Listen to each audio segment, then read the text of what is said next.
Ya, Berarti satu koperasi ya Pak? satu koperasi 5 miliar. Ya, begini. 5 miliar itu ada komponennya, ada bangun gudangnya, ada bangun cold storage-nya, ada bangun gerainya, terus ada truk. Paling nggak ada 2 truk. Bengkel. Truk dan bengkel. Jadi truk itu setiap desa punya 2 truk. Namanya truk desa itu buat ngangkut barang hasil desa, termasuk juga membawa barang-barang ke desa. Selamat pagi. Pagi ini kami diundang rapat oleh Pak Presiden mengenai Koperasi Desa Merah Putih, termasuk juga bagaimana itu bisa disosialisasikan kepada seluruh desa-desa di seluruh Indonesia. Karena itu yang hadir ada saya, ada Pak Mendagri. Nanti juga dijelaskan oleh Pak Mendagri mengenai ada Wakil Menteri Pertanian juga bagaimana konsepsi. Yang pasti gini, keberadaan Koperasi Desa Merah Putih itu yang pertama itu untuk kepentingan masyarakat desa. Karena di Koperasi Desa Merah Putih itu untuk memutus mata rantai kemiskinan di desa dan juga bagaimana masyarakat desa bisa meningkat penghasilannya. Jadi yang pasti Koperasi Desa Merah Putih ini bertujuan untuk meningkatkan kesejahteraan masyarakat desa dan berguna untuk kemajuan desa di seluruh Indonesia. Terima kasih. Pengantar dari saya. Silakan Pak Tito, jelasin. Baik. Rekan-rekan sekalian, saya kira peran desa sangat penting ya di Indonesia. Bayangkan ya, 56% penduduk Indonesia itu ada di kota. 44% itu ada di desa. Kita tidak ingin seperti di Jepang. Jepang itu sudah 93% penduduknya di kota. 7% penduduknya tinggal di desa. Di Jepang 84 atau 86% tinggal di kota. Desa ditinggalkan. Padahal desa ini bisa menjadi penyumbang pertumbuhan ekonomi, menjadi sentra ekonomi. Nah, sebelum terlambat maka kita memperkuat desa. Ya. Nah, maka untuk memperkuat desa ini banyak, mulai dari anggaran desa, dibuat sistem pemerintahan desa. Nah, salah satu yang menjadi ide dari Bapak Presiden adalah ketahanan pangan. Ketahanan pangan ini kita melibatkan juga desa-desa. Kenapa? Bapak-bapak, ibu-ibu kalau lihat pada bulan ini, rilis yang BPS kemarin, ya, deflasi, kita mengalami deflasi sebesar year on year-nya 0,09, minus 0,09%. Kemudian untuk month to month-nya minus 0,48%. Memang betul penyebab utama dari deflasi, artinya turunnya harga barang dan jasa, ya, itu akibat subsidi listrik oleh Bapak Presiden 50% kepada pengguna di bawah 2.200 watt. Artinya masyarakat yang kurang mampu. Itu sangat berarti sekali. Ya.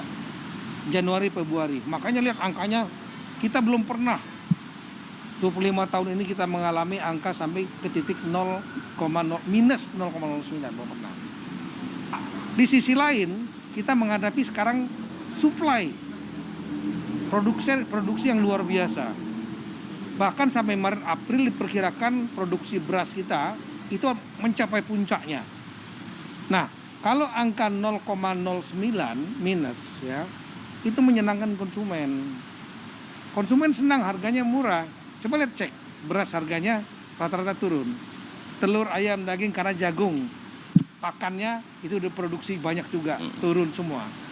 Nah, tapi yang tidak boleh turun terlalu dalam.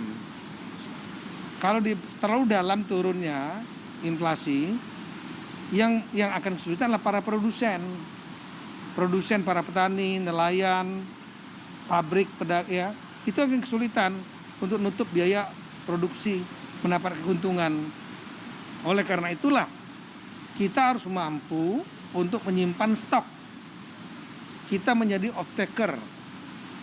Nah, di antaranya off-taker itu pembelinya dari produksi yang diproduksi oleh masyarakat kita. Indonesia sekarang ini hebat kalau untuk masalah pangan. Negara-negara lain lagi kesulitan beras segala macam, kita cukup. Stok kita ini terbesar yang pernah ada, 1 juta lebih. Nah, biasanya cuma 300.000, 400.000. Nah, sekarang bagaimana untuk menjaga agar stok ini bisa terserap dengan harga yang wajar. jangan harganya jatuh.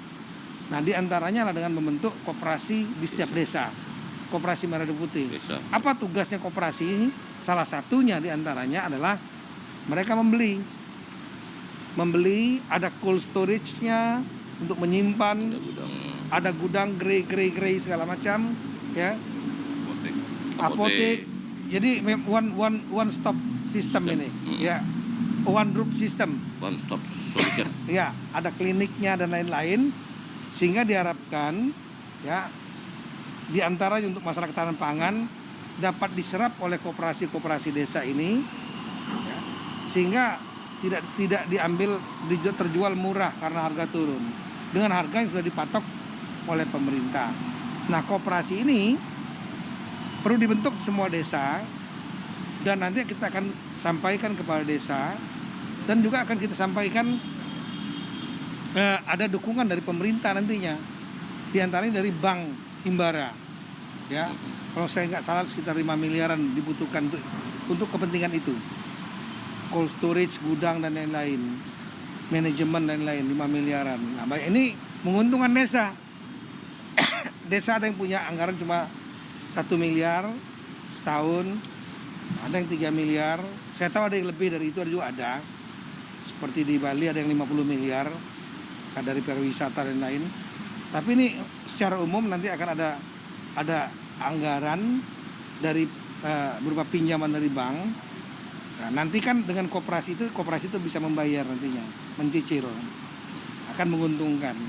Nah, kira-kira seperti itu, sehingga kita perlu melakukan kami akan Bapak Menteri Koperasi, Mendagri. kami Mendagri, ya, kami Menteri Desa, kita akan dialog dengan teman-teman kepala desa, asosiasi kepala desa, asosiasi perangkat desa, asosiasi badan musyawarah desa, supaya mereka betul-betul memahami pemikiran dari Bapak Presiden. Dan ini untuk kepentingan semua bersama. Pasti menguntungkan desa. Iya. Pasti.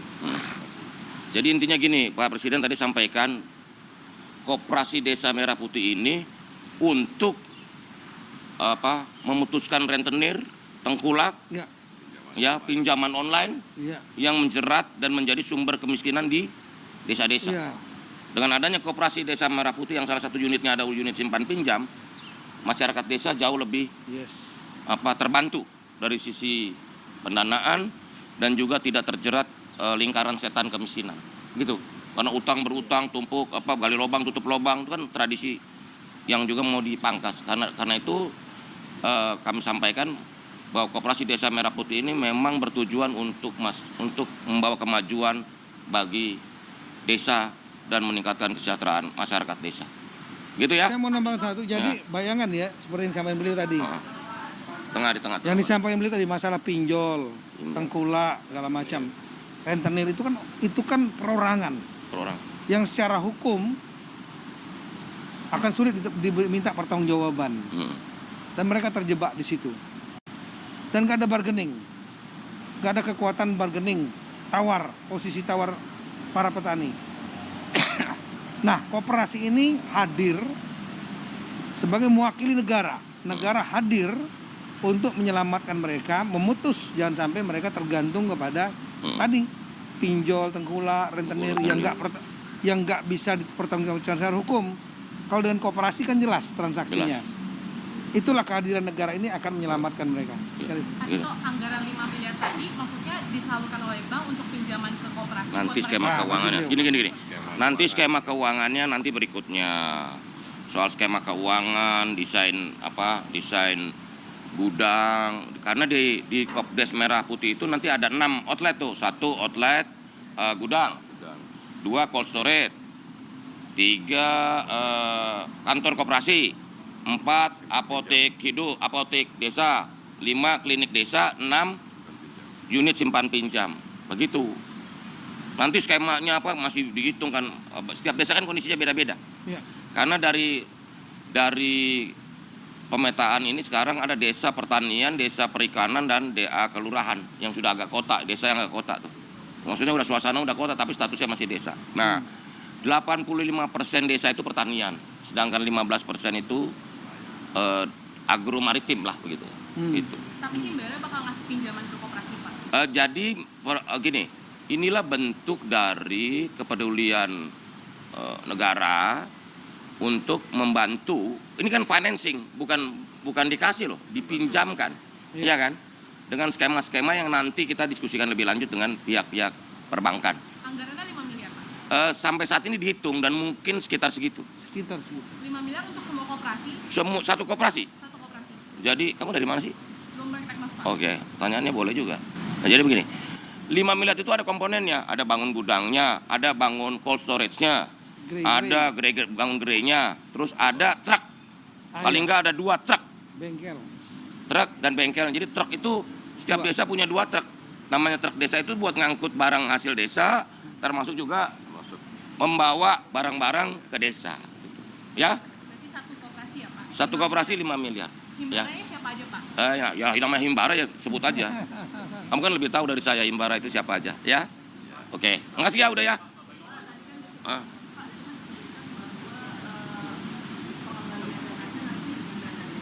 Gini, skema-skema pembiayaan nanti didetilkan. Tapi prinsip-prinsip ini dulu, prinsip-prinsip pembentukan koperasi desa Merah Putih itu seperti itu. Nanti yang detil-detil biayanya, skema pembiayaan nanti berikutnya kita akan rumuskan, diskusikan, rapatkan selanjutnya. Begitu ya? Kan tadi sudah disampaikan oleh Pak Tito, nanti Kementerian Koperasi, Kementerian Dalam Negeri, Kementerian Desa, ya, Kementerian Pertanian. Nanti itu ya seperti itu. Nanti juga akan dibicarakan lebih lanjut oleh Pak Presiden. Kita akan menjalankan perintah, ya. Oke. Oh enggak, kita harus sosialisasikan. Bahwa ini gini, saya bertanya, Koperasi Desa Merah Putih itu tidak ada di Istana Merdeka, tidak ada di kantor Kementerian Koperasi, tidak ada di kantor Kementerian Dalam Negeri, tidak ada di kantor Kementerian Desa, tapi ada di desa bapak-bapak, ibu-ibu sekalian. Ya kan? Begitu.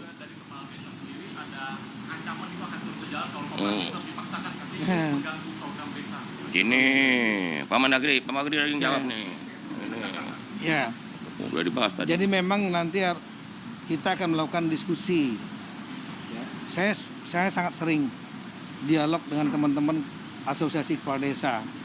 Ya, entah Abdesi, Papdesi dan lain-lain, termasuk Bamusdes, Badan Musyawarah Desa, perangkat desa. Jadi mekanisme dialog ini kita lakukan. Saya paham teman-teman daerah itu biasanya inginnya agar programnya 70% adalah bottom up. Artinya dari dimusyawarakan sendiri, mereka menentukan sendiri. 30%-nya menampung, mengakomodir kebijakan dari pusat. Tapi kali ini Bapak Presiden membuat suatu terobosan yang menurut saya luar biasa. Bayangkan nanti akan ada tambahan anggaran, ya, dan kemudian di backup dengan segala kekuatan pemerintah pusat untuk menghidupkan koperasi-koperasi yang menjadi sentral dari berbagai macam, termasuk masalah kesehatan klinik. Iya, ini belum pernah terjadi. Belum pernah terjadi. Kalau enggak desa-desa kalau dengan anggarannya sebiasa, ya habis gitu-gitu aja.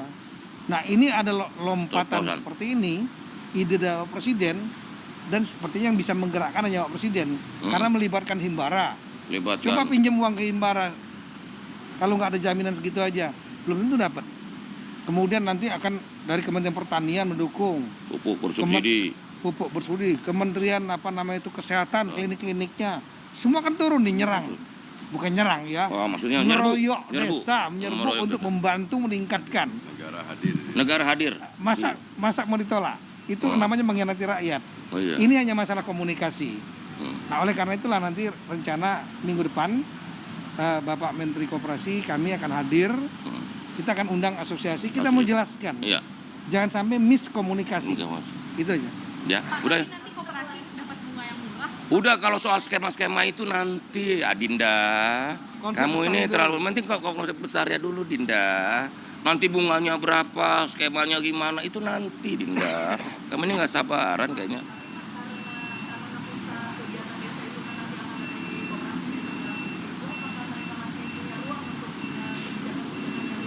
Gini loh, di desa itu punya 2 asas. 1 asas rekognisi, 2 subsidiaritas. Itu tetap bahwa pengakuan atas desa dan bahwa desa punya kearifan lokal masing-masing desa pasti dong. Cuman ini kan Kopdas ini benar-benar basic need ya. Iya. Kebutuhan dasar warga negara, kesehatan, makanan, sembako gitu loh, permodalan dan sebagainya gitu. Jadi nanti jangan dikompetisikan. Ini justru melengkapi dan sangat berguna buat masyarakat desa. Ya itu aja ya.